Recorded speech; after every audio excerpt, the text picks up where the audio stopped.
Hey, hey, happy day. So, in order to get this off to the right start,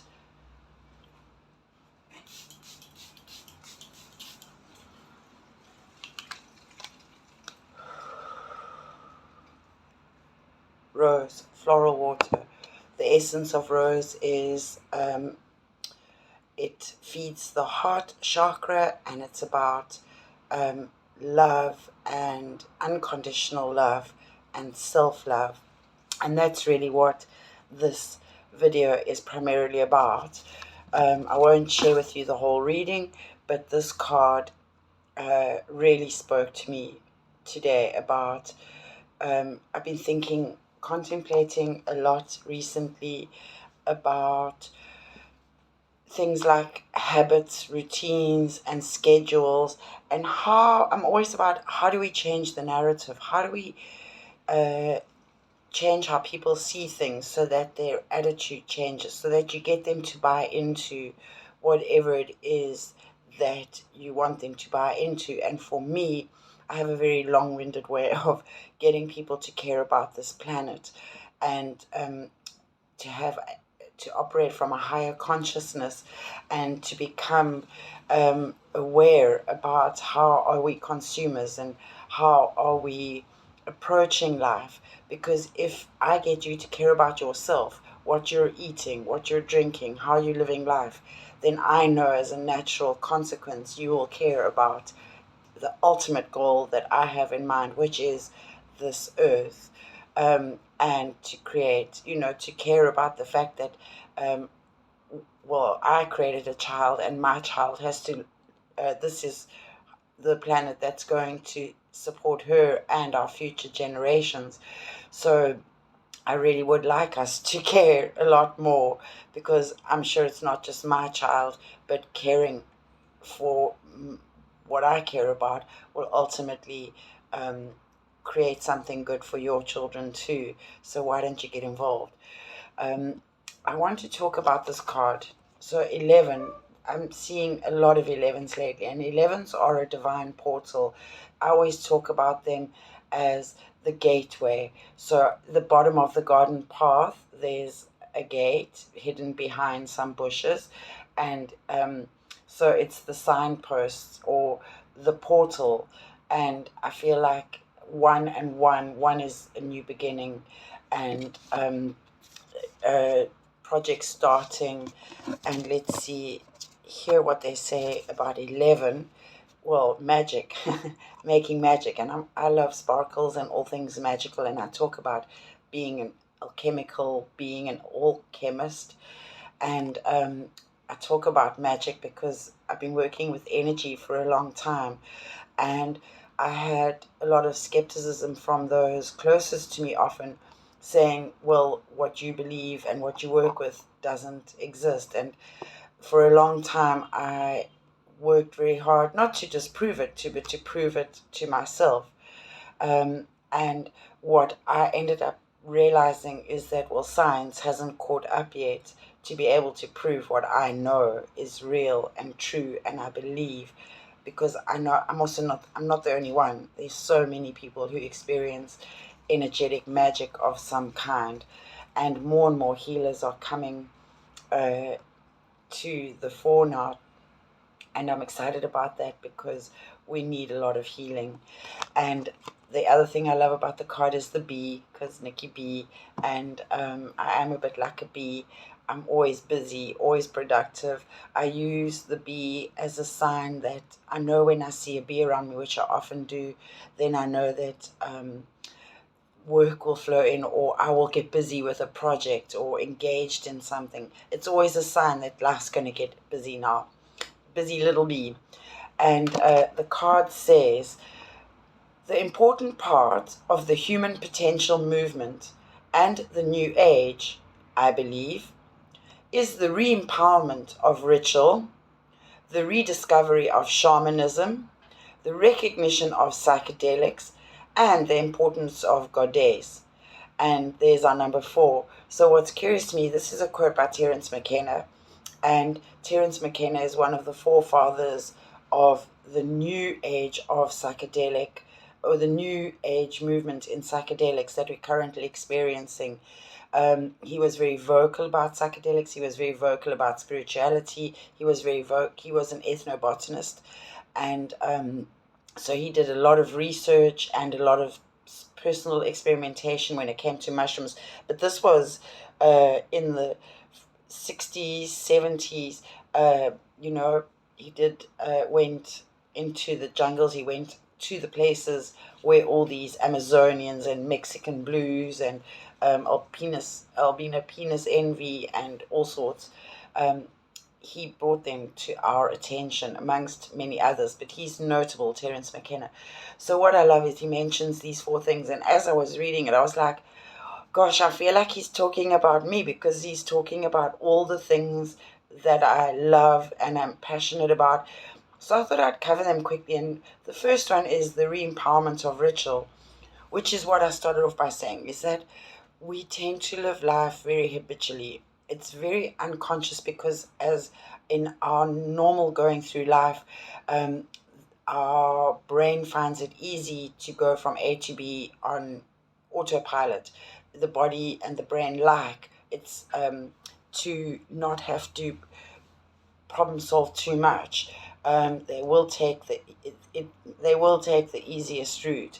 Um, so you challenge yourself by um, first of all making sure that you keep your uh, activities varied, and you keep your brain, your body, your emotional health, your mental health all stimulated by making sure you hit all those targets. And if we took out the word habit or routine or schedule, which to me sound just so arbitrary, and they generally associated with um, chaos and the demands of life and living and feeling overwhelmed and anxious and just never enough and good enough and whatever. It's hardcore. And so I love this idea of ritual and turning, so the things that are generally bad for us. I'm not saying coffee is bad, but we can consume a lot of it and not be, we can use it either as a medicine or as a poison. All these things are either a medicine or a poison, it's all in the dosage. So with our, let's say, less healthy habits, what we do is we turn them into rituals, into a sacred ceremony, so that it's not, we're doing them very consciously. So, for example, when I um, smoke marijuana, I have to roll it. It's a whole process. When I make coffee in the morning, it's a whole process. I grind the beans. So, whatever it is that I do that are not particularly good things for me, I turn them into sacred rituals and ceremonies, so that I'm honoring and respecting, and I'm doing whatever it is that I'm doing with a conscious awareness. And I find that when we do that, it shifts the whole narrative from being just another thing that I just drinking cups of coffee and getting on with the day. It really gives me time to enjoy what I'm doing and appreciate why I'm doing it, perhaps. And it also allows me to um, get my uh, I'm using the time to prepare the day, so it has another function. So I like to do that, make sure that whatever it is I'm doing hits more, checks more boxes than just one, because you want to make things beneficial in more ways so that you buy into them. While you want to do 20% of the work and get 80% of the results. Um, and the part of this thing about ceremony and ritual is that we must have non-negotiables in life. There are certain things that your body needs, there's certain things that your mind needs, there's certain things that your spirit needs, and you must respect that each aspects of your being need that much attention. In the same way, you have all these dimensions of life. You need a certain amount of self-development time. You need a certain amount of time to work. You need a certain amount of time to work on your relationships with family, friends, whatever, children, partners. So the life takes a certain amount of planning in order to be able to hit all your marks equally. And we can't there'll always be more focus on one area of life than others.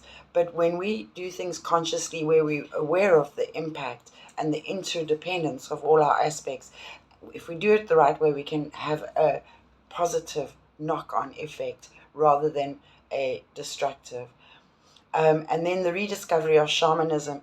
So as a healer, I work with plant medicines and I work with nature more than anything else. I believe in the intelligence of nature, and I believe that we are bioharmonic with this planet. And again, a lot of the uh, prescriptions that we're on anyway come from formulas from plants from all over the world. And so why are we mass producing all of this when we it's not just about popping a pill. Popping a pill or drinking of this won't fix things. That's why my approach is body, mind, and spirit, because we need to recognize and acknowledge you, and we need to understand where you are at, and we need to all go there and be there, and then work through that together. So, a shaman, a mentor, we all need inspiring, supportive seniors, so people that we respect who are experienced in whatever, and we should seek them out. And the people you surround yourself with most definitely influence the quality of your life and the quality of who you are and the quality of your being. And then there's the recognition of psychedelics, and I am outspoken about that. I have, since I first discovered acid when I was 21, 22, I loved that experience of that altered state of consciousness and my senses being so heightened. And, there is a lot of value to experimenting safely, informed consent with love is the first rule. So make sure that you always take care of yourself and you are safe and you know what you're doing, which leads to the second point, informed consent. So make sure that you are not just, again, it leads through to this ritual and ceremony. Make sure you remember you're a sacred being, and are you desecrating your temple, or are you honoring and respecting it and celebrating it in that way, which is what ceremony is about. Ceremony is a sacred celebration of whatever it is that we honor and wish to show our devotion towards, and how many of us are truly devoted to ourselves and our temple, and not in a destructive way where we're doing it so we can look buff and good, so others can dig us and think we're a fly and cool. Are we doing it really for the sacredness of self? I know a lot of people do things too that seem good and healthy. Some people we know don't eat very much. Well, then they become anorexic if they're not careful.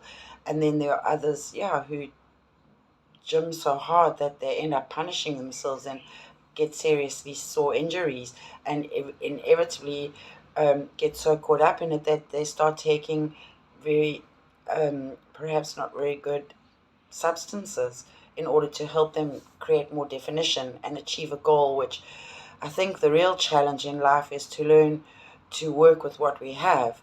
And there's a grace in, for me, I feel there's a grace in looking in the mirror every day and accepting that lines are getting deeper and things are sagging and things are changing. In fact, instead of being dismayed, perhaps we should be in awe of, oh wow, so we saw our bodies, we've seen pictures of ourselves as babies. Isn't it curious aren't you amazed at how you continue to morph and evolve and shapeshift? Aren't you curious to see where it's going to go? I find there's a lovely satisfaction in just being complacent about, not complacent, it's a compromise of saying, you know what, I might not like this, but there's that. And they're offsets, perhaps I'm more weather beaten and uh, battle worn on the external, but yet there's this leathery toughness that I really appreciate. There's a wisdom that I appreciate. There's a discernment that I appreciate. I love what I do. You kind of as you can't figure out some things, you get to really deeply figure out others. And I'm very grateful for that. And that's the experience is what uh, keeps my curiosity alive. Anyway, psychedelics. So there's a lot of work lately, and there's a lot of re lawing going on, and the plants are becoming freer. So what I find curious, let's take mushrooms. So one has to go foraging for them. They grow. You just walk in the woods. They're everywhere. They, if you go to the south coast, they grow in cow paths. And that's what I love when humans try and grow mushrooms. It's such a mission. I've heard of stories, and oh my gosh, it's such a nightmare to grow them. And you hear things and you read things, but when you walk in nature, there they are, just happily growing in this natural environment. So I love that, and it also tells you that perhaps it's the best place to take them where you find them. Anyway, it's a subject I'm very fond of and very passionate about and very interested in, and I've done my own fair amount of experimentation, and and ding, and it does put the lights on. We have load shedding, so it's the electricity's been off for the last 2 hours, and now you're going to hear the alarms. But that beep after, yeah, the lights come on when you take psychedelics. Anyway, they have for me. I have found over the years of using them, it has shifted my perspective. It really does teach you about what is important and what is not, and you just, yes, you can't buy into the mass um,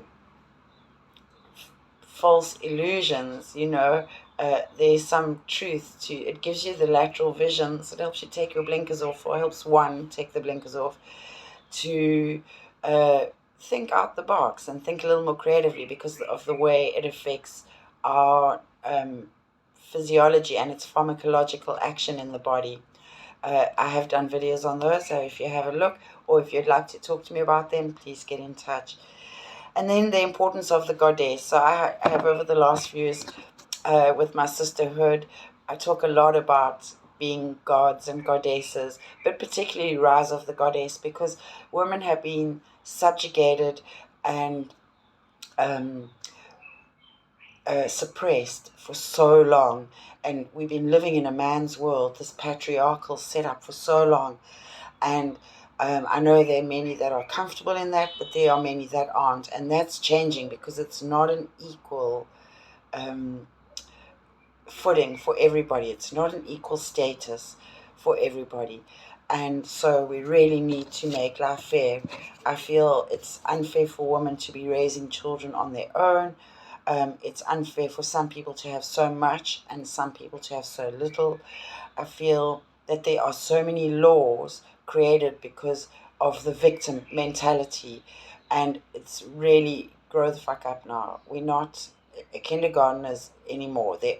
Those have parents, and those of us who are certainly older than 30, 40, in our 50s, we really need to catch a wake up and take ownership of ourselves, of this planet, and of what the fuck is going on, the moral and ethical state of affairs. It's kind of horrific. It's not warm, it's not fuzzy, it's not kind, it's not generous, it's not caring. It's really not Barney like at all. I just wanted to finish off with what the worksuit talks about. It represents expression of yourself through action and realizing your dreams through action. That's a big message lately. If you want something, you really have to get off your ass and do it. Um, this suit is not only about doing a job, but expressing yourself through your work on self in the home as a brother, sister, mother, father, lover, artist, friend, servant, or leader of a community. So it's about expressing yourself. How are you expressing yourself? And I'm kind of amused, because I know that there will be people who will watch my videos and jest and laugh and perhaps find fault. Perhaps I look funny, perhaps I speak funny, I don't know, perhaps whatever, there will be those who will judge and who will uh, comment, not necessarily to me, but behind my back to others. These people, we group together with others that will justify our narrative.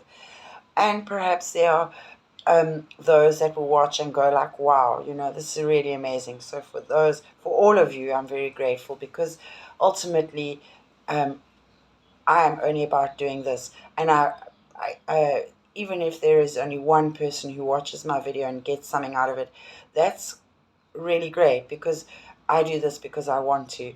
I do this because I feel like, if it is my voice, it is my way to get out there and spread a message.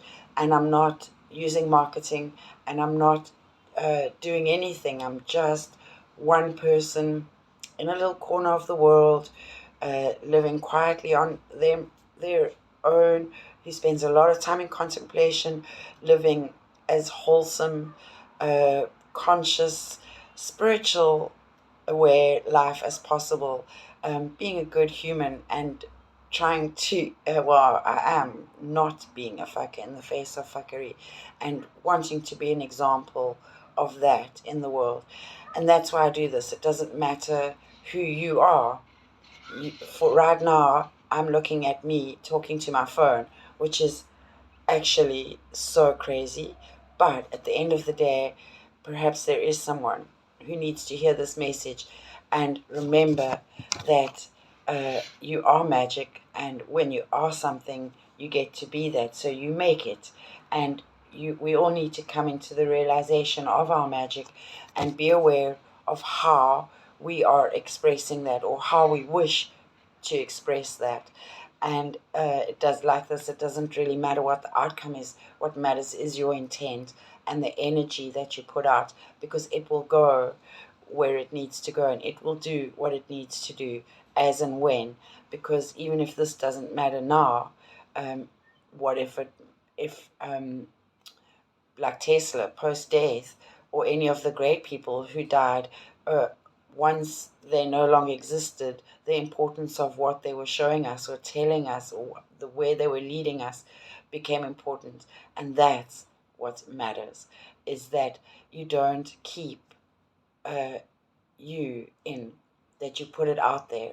And again, it doesn't matter who the audience is. You just have to do you, boo. So, namaste, in Lakesh. Happy day.